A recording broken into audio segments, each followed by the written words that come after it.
What is up, everybody? Welcome to the Friday Nitro review. I don't know why I took over the intro here. I'm gonna swing it back over you, It's Nick. fine. It's fine. I just got a little bit confused because every time I felt the moment.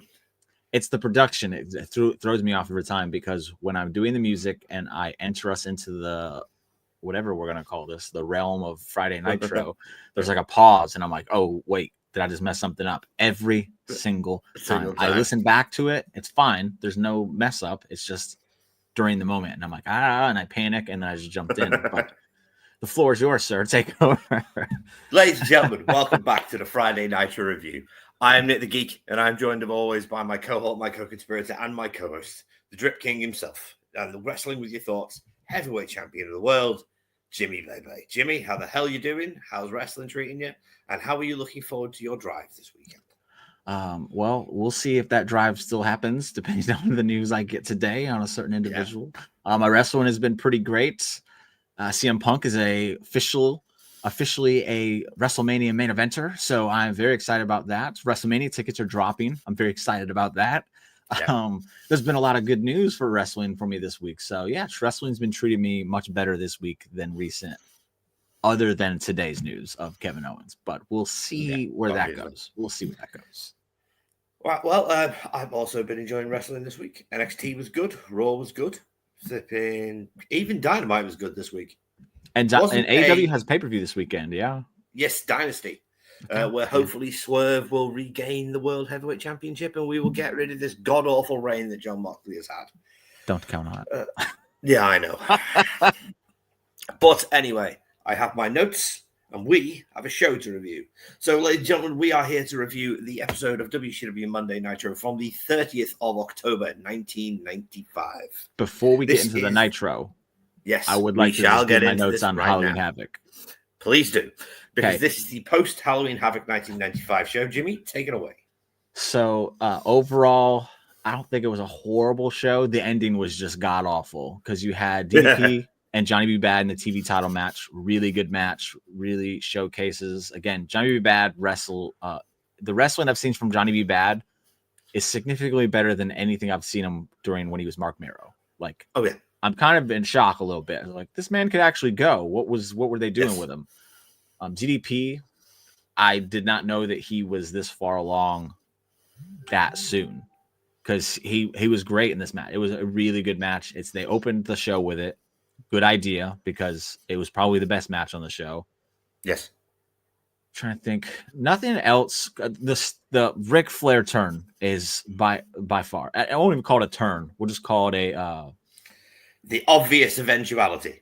Yeah, it was brilliant. It was absolutely brilliant. And Rick did such a good job on the apron. Yeah. And we were talking about it a few weeks ago where I thought it was going to happen on Nitro, and then it didn't. And then I saw it, and I'm like, it's not going to happen now, is it? But I was like, he's wearing them pants. And I remember them in the clip, and then he did it, and I loved it. It's the greatest double cross I've ever seen. I'll put it that way. It's so well done because they did such a good job of building Rick's new character of being a good guy. And losing all of his friends and having to find somebody from his past that he could rely on. And obviously, if you know anything about Sting is the most swerved wrestler in the history of the business.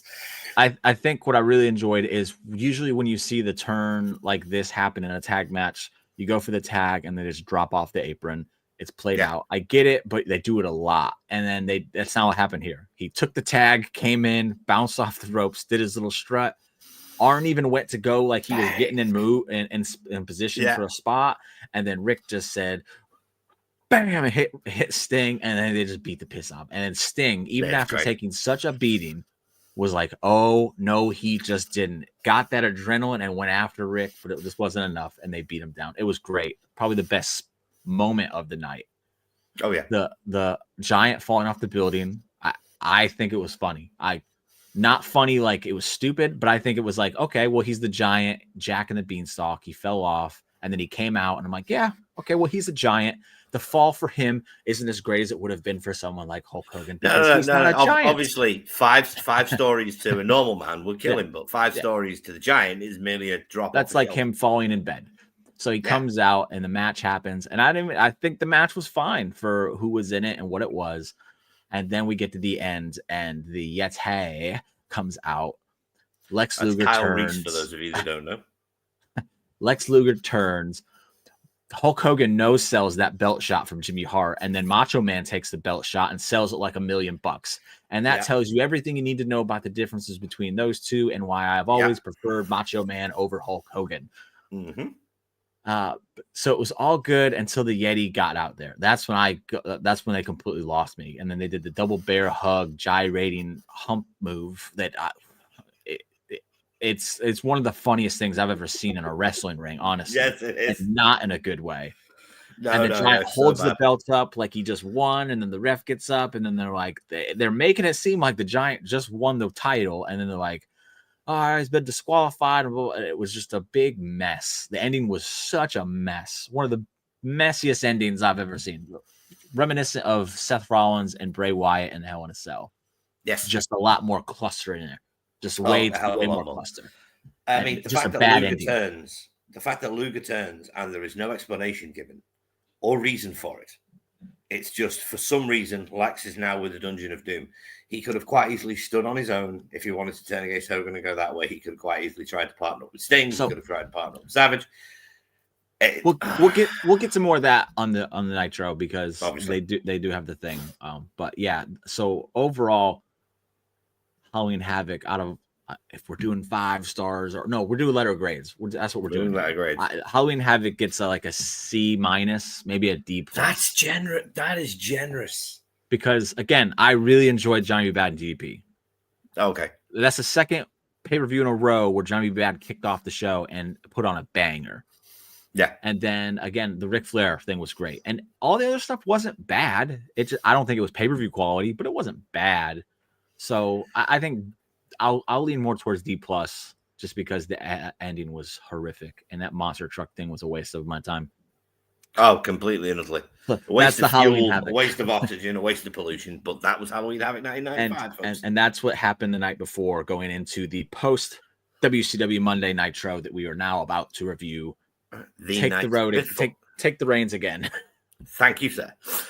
This is, of course, as we said, October 30th, 1995. The usual commentary team of Eric Bischoff, Bobby Heenan, and Steve Mongo McMichael with that goddamn chihuahua, this time in a Halloween costume.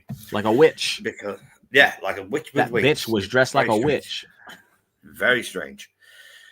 We go straight away. They start talking about showing footage from Halloween Havoc to explain the situation with the World Championship, because, what a piece of trash, and every other non-swear word that Bischoff could think of to describe the Giant was used, and Kevin Sullivan and everybody else, but basically putting over that they are evil, evil men and have done an evil, evil thing to the god of the industry in Hulk Hogan, and therefore must be punished. So we have to show footage from the pay-per-view. For the first time ever, we're showing pay-per-view footage live on Nitro. This was a big deal in 95 because Vince had never showed pay-per-view footage. He'd shown still shots and photos from ringside, and WCW had done the same. They will also do that later on in this evening. But they do not ever show footage from the pay-per-view, because otherwise you kind of risking slapping the pay-per-view buyers in the face, saying, well, you're giving this away for free. We paid for it. What's the deal? Didn't WCW become didn't they do this a lot though going forward? Yeah, I mean, the most infamous one is 1998, where they had to show the entire Halloween Havoc main event of DDP and Goldberg because they went long and it got short. But I remember as a kid, record refunds and everything. I didn't get to watch a lot of the pay-per-views live as a kid for WCW, and I just remember seeing clips all the time though. Oh yeah. So I feel like this is something that they just started doing, and they did just start doing a lot. One of the dumb things that Eric Bischoff did. One of the dumb things. Also, they also mentioned the fact that Randy Savage is injured after what happened to him at Halloween Havoc, as you pointed out, selling the hell out of that belt shot from Jimmy Hart took Macho Man out. Oh no! This was very quickly moved into our first match, where Eddie Guerrero will be replacing Macho Man Randy Savage to wrestle Sergeant Pittman. What's his first name? Scott. Sergeant Greg Pittman. Oh, okay. Sergeant Greg Pittman, who, as you will find out in this match, is actually quite an accomplished technician.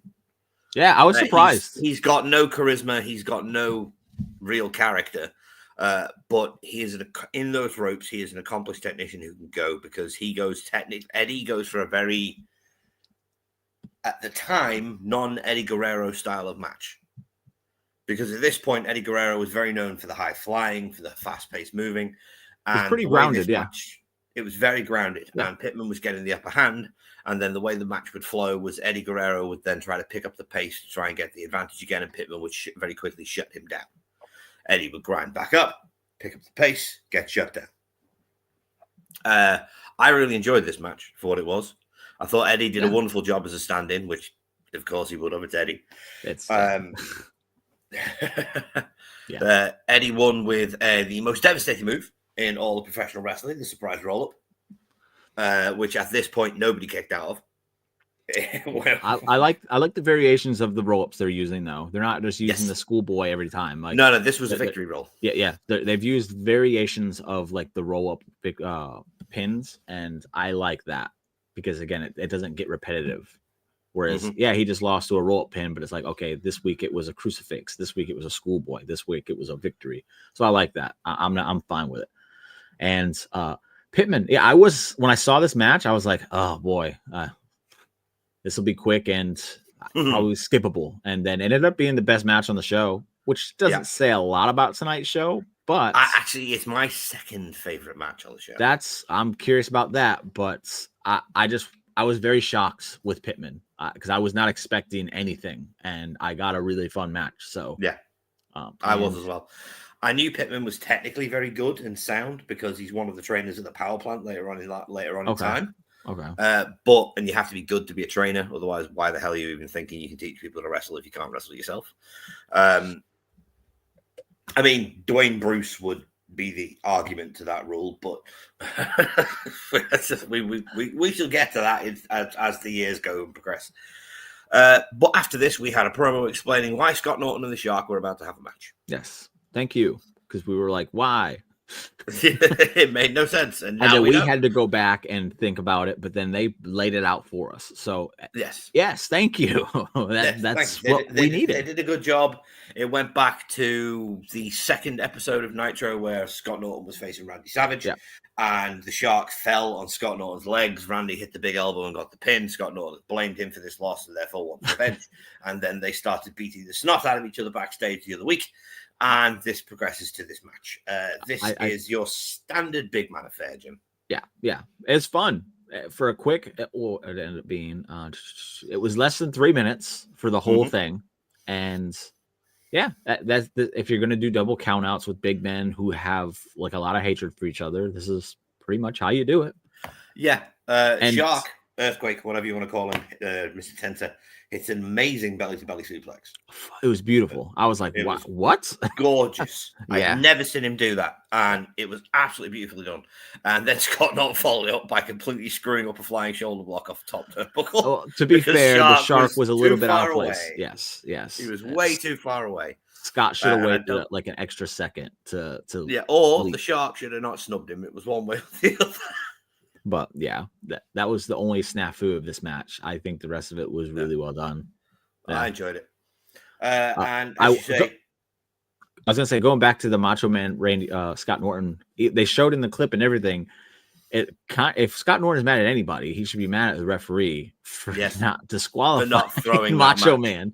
Because that should have been literally fell on his legs and held him there while Macho Man went to the top rope, and all he could do was just watch. And then the Shark continued to lay on his legs while the referee counted to 3. Yeah, so he literally can't kick out. It's like I'd have beef with that referee. I wouldn't have no beef with Shark. Yeah, I don't think it was the Shark's fault. He was unconscious.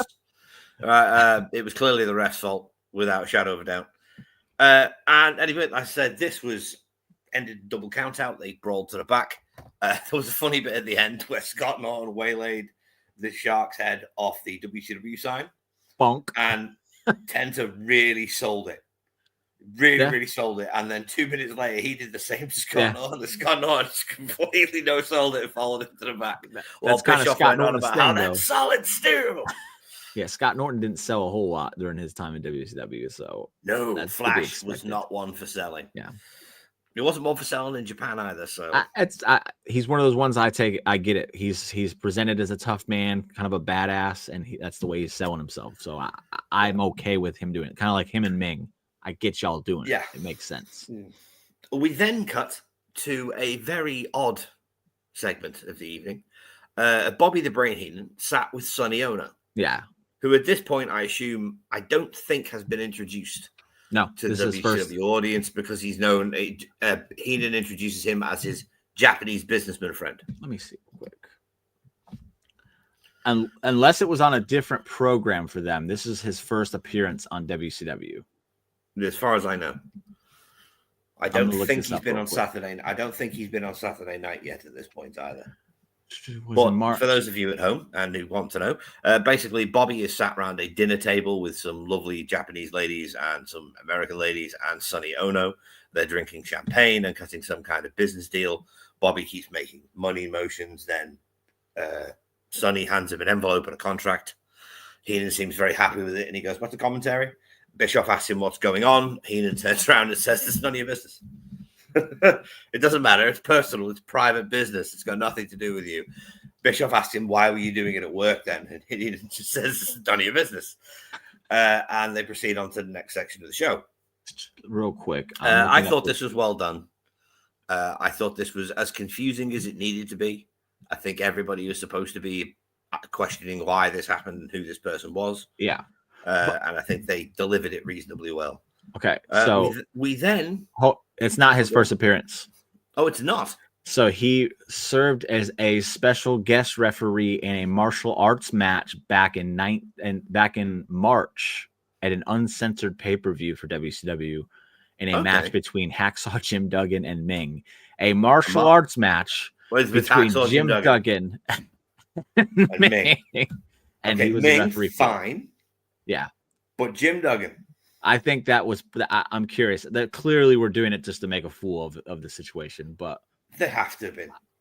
Where he went from there, I don't really know. Well. So I'm curious. I would assume that this is Ultimo Dragon about to come in, though. I would think so because they're hyping up the cruiserweight division that they're about to start, and Ultimo Dragon was a massive part of that. So.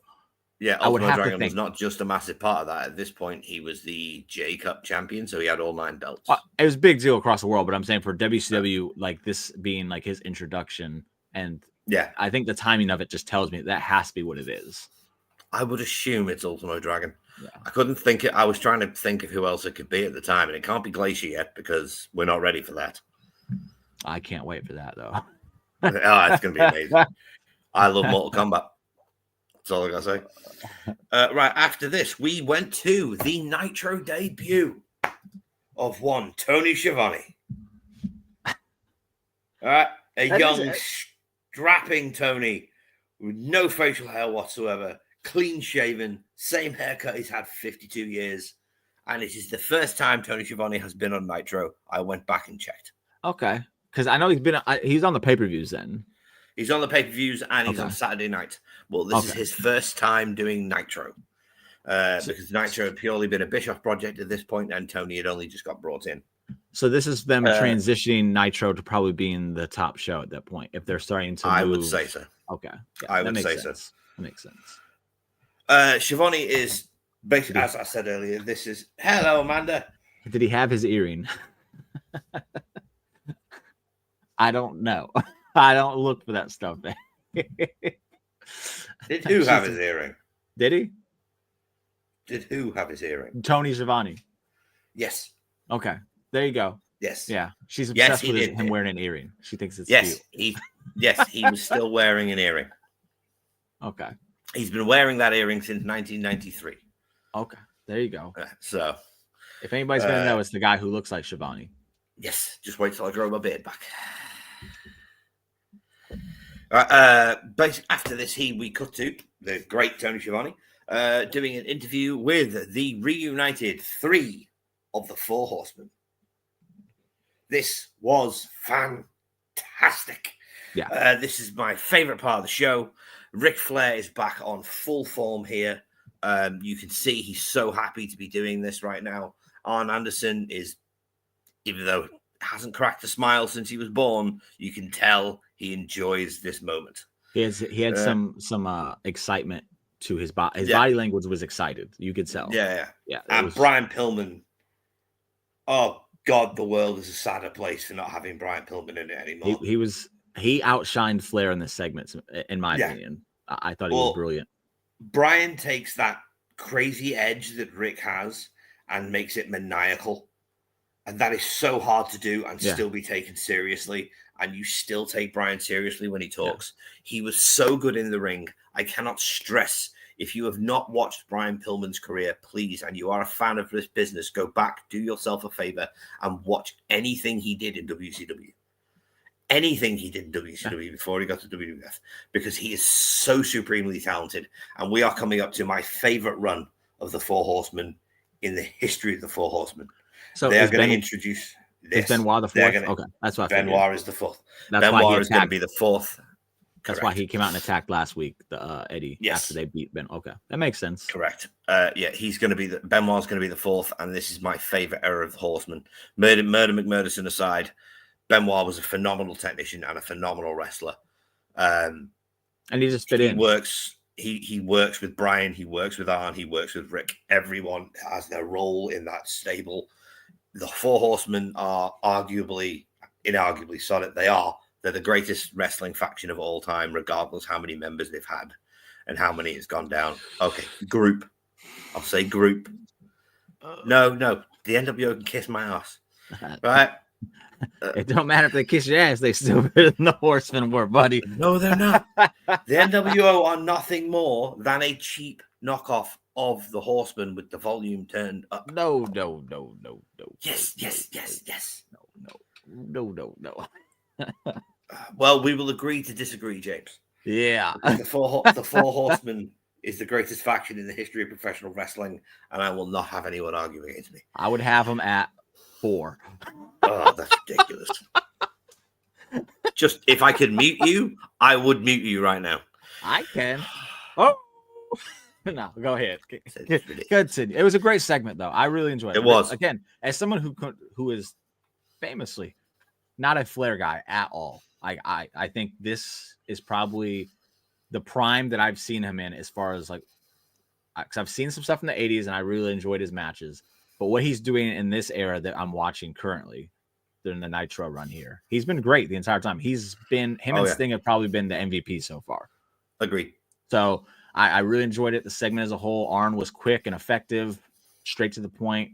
Him bouncing off of Flair worked really well. You could tell they've been doing it together for years. If you just tuning in, you would have clearly seen the chemistry that they have. And then again, Pillman was just, you said it best, the way he rides that edge perfectly, to where it's like he's crazy, but he's not crazy enough to where you're laughing at him. You're like, there's something off by this guy, and he's kind of dangerous.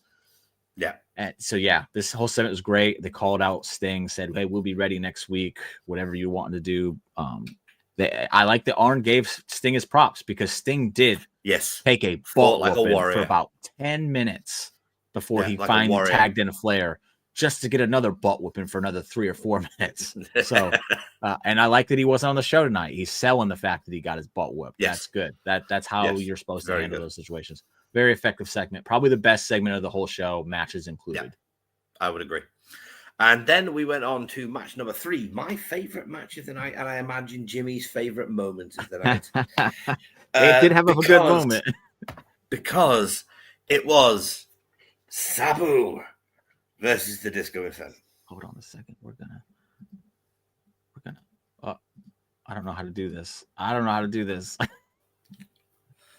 now he's gone. Nope, I'm right there. I can't figure it out, so I'm just gonna have to. You just have to get the little circle versus Disco Inferno. I would like to point out fat, and this is coming from a fat man, a fat Disco Inferno. Hey now. No. He's got a moon face. It's fatter than mine. I'm 15 stone of pure lard, and Disco Inferno is about 18 stone of half lard, half beef at this point. He's beefing up. Yes, he is. But this was hilarious to start with. because Sabu just runs down to the ring as he always does. Disco does his entrance, and Disco's just dancing. Jimmy will demonstrate. Disco's just dancing away. Pulls off his tights to reveal his tights underneath, saying something to do with Disco. I couldn't quite read it because the copy I Monday Night Fever. Saturday Night. It's a nod to Saturday Night Fever. Yeah, no, I get it. Because we're shaking our booty and we're having a good time. It's Disco Fever, baby. And then Sabu does what he does in every single match, which is dive for the legs of his opponent. And Disco geniusly dances out of the way of him 5 times. He just dances out of the way 5 times, and you can see the rage building in Sabu as Disco continues to dance and dance and dance. Now, for those of you that don't know, Sabu is one of the most serious human beings on the face of the earth. He has no sense of humor. Rob Van Dam will tell you as much. Sabu has no sense of humor. He takes wrestling incredibly seriously, and as far as everyone knows, despises comedy gimmicks. So I imagine this match drove him up the wall. And just knowing that this will have driven him up the wall makes it so much better. This is a great match. I don't care what anyone says, because this is Disco getting his ass kicked for like 5 minutes. And all he does is dance and cheat. So, and if you're not, and to quote Eddie Guerrero, if you're not cheating, you're not trying. Would you like to know something funny about this match? I guess with the post match, it was probably about 5 minutes, but the match was only 2.5 minutes long. Yeah. But the post match, that's where I liked, because so Sabu wins with a springboard sunset somersault leg drop. Yeah. So he flips over the ropes with a somersault leg drop, pins him. Very good move, especially in the early 90s. This was a great looking move. It's a very high spot. He then proceeds to just launch Disco to the outside of the ring. Dive on top of him. Then disappeared. Then disappears. And Disco's like coming to. This is the great part, because Disco's like, what does happen? And he's getting ready to leave. Yeah. And then Sabu comes running from the back with a table in his hands to throw. It's almost like it's almost like they told Sabu, you're not doing the table spot tonight. And then he goes, wanna bet? And he just went to the back, found the table, ran back out, and was doing it. Funny story about Sabu.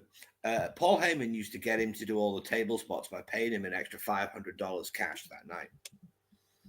That's how we get him to do the table moonsaults and the table crashes, where he'd go through the table every single week. So I'm assuming Bischoff just did the same thing and just went, I'll give you some extra money if you did a table spot. He didn't get that extra money tonight, because when he went for that flip on the table, that had to hurt. That table didn't break. No, because that table was about this freaking thick. And just so anybody who hasn't seen it knows, he did a front flip over the top rope to the floor on this table, and Disco moved.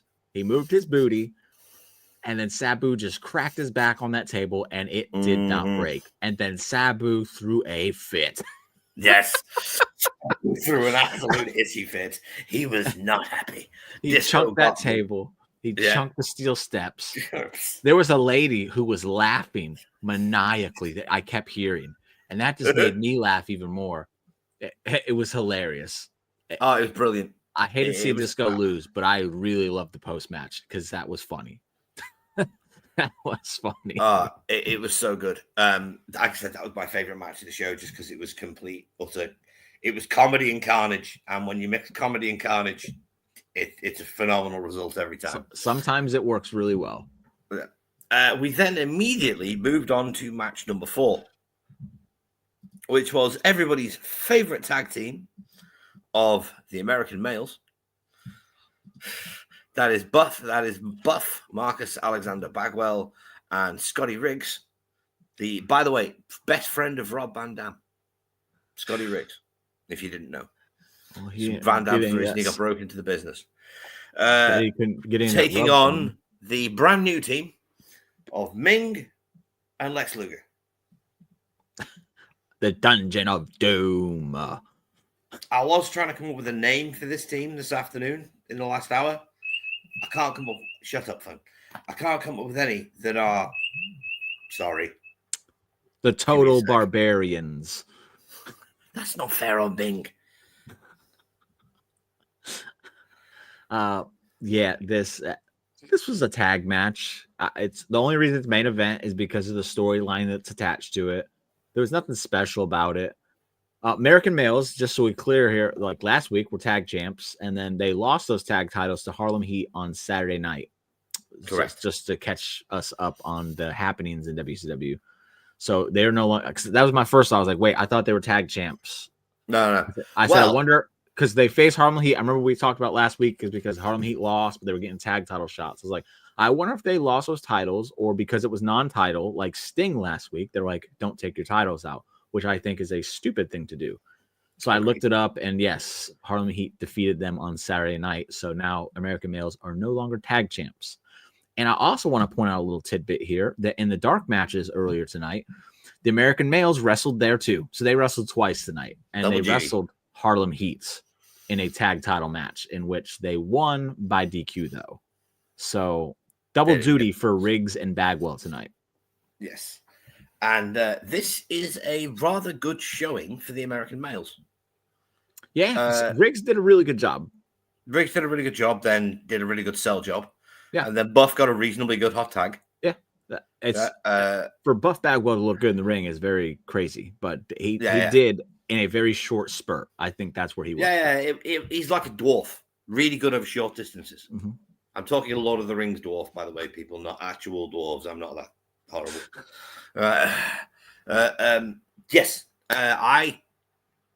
This match was predictable. Even if you knew nothing about professional wrestling, you probably knew who was going to win this match. Yeah, the cheerleaders were not beating the Greek statue and the Violent Wild Man. Taking on the Chippendale guys. Yeah. It was obvious he was going to win. But for what it was an enjoyable run, and it did what it needed to do, which is position Lex and Ming as a legitimate threat in the tag team division. They just defeated the former tag champs. Exactly. I think I really liked Ming's involvement, even though he wasn't involved too much. I like how he was able to sneak in there and help Luger when Luger needed it to get the upper hand. Yes. And I love the way he just kept getting in the ring, kicking him in the head. Yeah. There was no change up of his plan. It was just get in the ring, kick him in the head. It's effective. Works every time. Yeah. So the match was okay. It's the longest match on the card, which is a shame. I wish the Eddie Guerrero would have got more time, but not a bad match. But it was really just, again, like you said, to solidify Luger and Ming, and so that's what we got. Ming cheats. Lex puts him in the rack. They win the match. Yeah. We then moved on to I suppose it's the main event, which is the grand reveal of the Halloween Havoc footage. Yeah.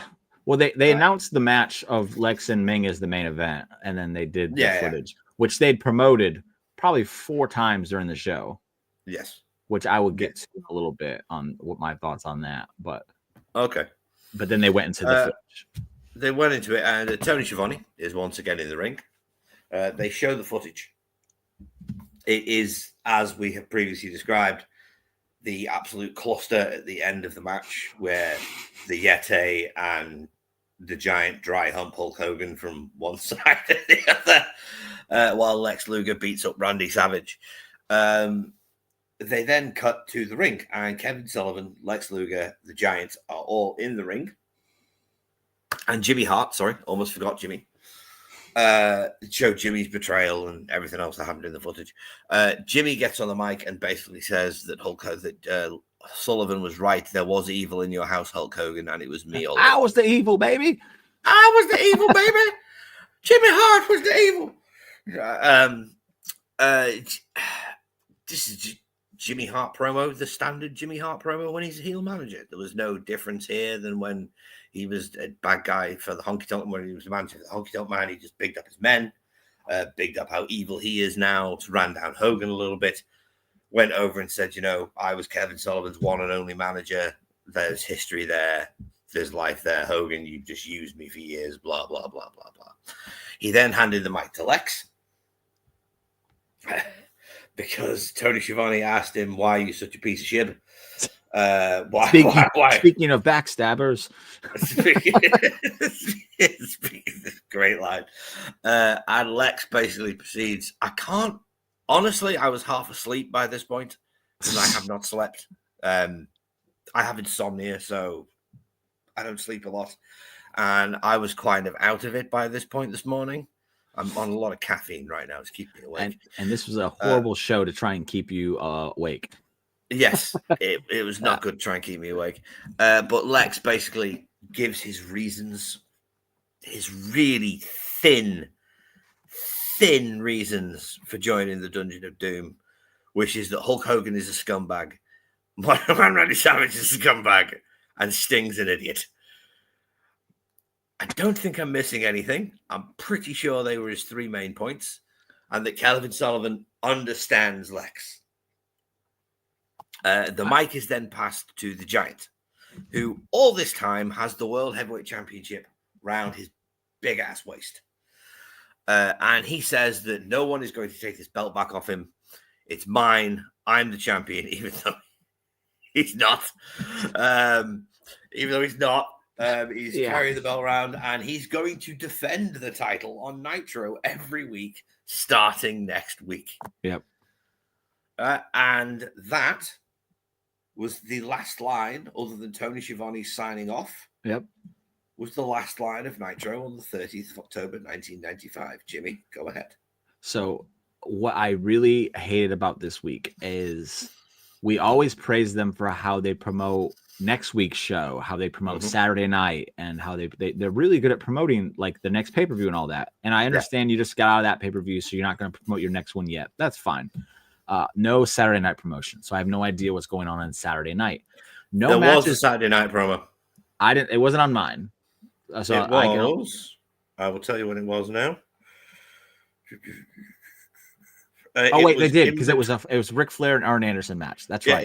It was after the Flair and Anderson. Yes, because promo. they have a tag team match this week. So okay, but they didn't. The promotion just wasn't there this week, and we have no clue what's happening next week.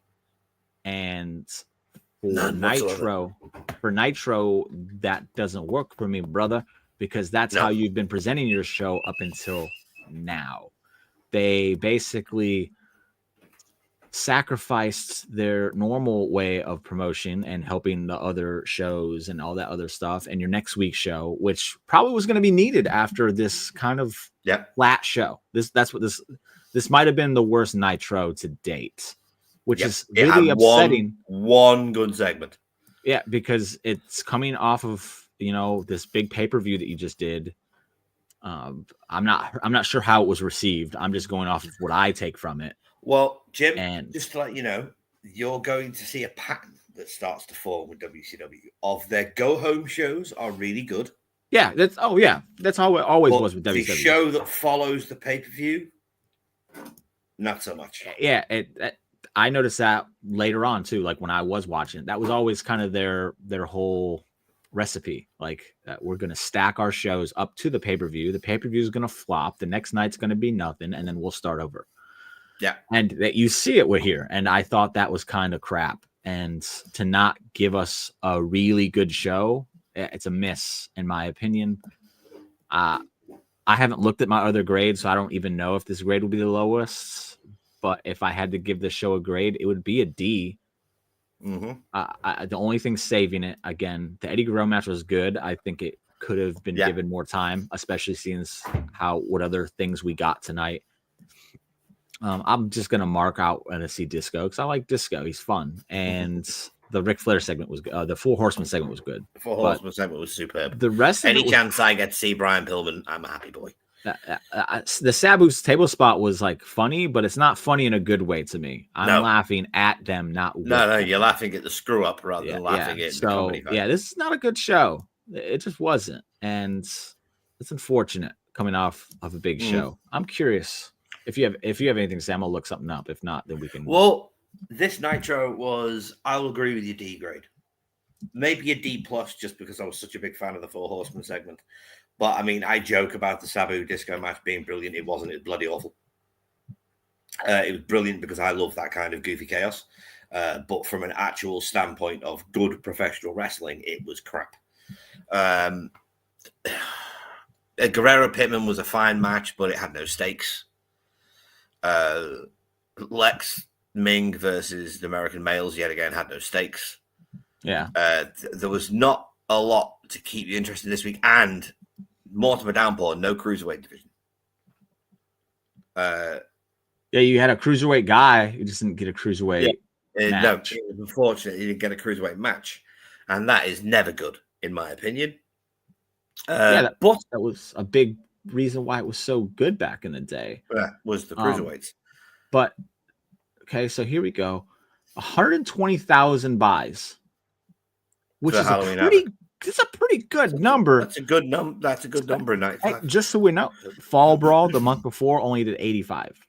Yep, so it's a big rise. Then I'm looking at other ones, and it's a good number based on what their last ones have been, because Uncensored was 200,000, and then they went to 100,000, 90,000, 180, 85, so 120. That's not a bad number. No. Well, you've got to remember, 1995 historically is the worst year in the history of the professional wrestling business financially. WWE lost millions in 1995. Yeah. It was a bad year. WCW were clawing their way back from the Jim Herd era.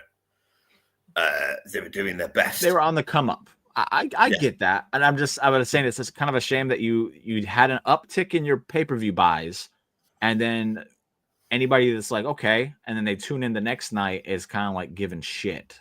Mm-hmm. That gives me a reason to tune out if I'm not fully invested in it, and that's my issue with this week's show. Is it just wasn't a good show. I agree. Are you curious about next week's show? Since they didn't give us any information. They didn't give any information whatsoever. Once again, Johnny B. Bad just won the television title, and then he wasn't even on the show. He's the TV champion, people. Yeah, well, DDP defended the TV championship once, and the match never happened. Yeah. So next week, the Giant takes on Cobra for the WCW World Heavyweight Championship. Okay. The Taskmaster takes on the Renegade. Yes. Eddie Guerrero takes on Chris Benoit. Nice. So there you go. And then Sting takes on Ric Flair in the main event for the WCW United States Championship. So next week's you couldn't, because you got to sell the Sting. You got to still sell the Sting beatdown. But this is a good show. This looks like it's going to be a good show. This looks going to be a very good show. Okay. And hopefully Hogan will be away for weeks. Yeah. It's always a good thing. He should be. Like, that's how you sell things. Like, but you didn't have Sting or Hogan on this week's show. And I think you could tell those are your two biggest baby faces, and they weren't there. And it was kind of like, where's the excitement coming from? Yeah. Macho Man wasn't there. That big problem with this week's show. But so D. Well, you heard it here first, folks. That was WCW Monday Nitro from October 30th, 1995. If you enjoy what we do here at the Friday Nitro Review, please like the video, subscribe to the channel, leave a comment, do whatever you like. It all helps with the algorithm, and it's the only way the YouTube really knows we exist. And it's free, so, you can't complain. And on Spotify, also, follow us and rate us. Follow us and rate us on Spotify. We need it. We got to grow. We got to let more people in on the fun here. So on the subject of growing, I just want to say a big thank you to everybody that watched last week's episode. Yes. Because we got a lot more viewers than we normally do. I'm really happy, absolutely chuffed with it. Thank you so much for tuning in. Hope you enjoy the program. And always remember, we are but two geeks obsessed with a good show, and our opinion means nothing without yours in the comments below. See you next week. Toodles. Oh, I gotta hit the double button. I wasn't ready.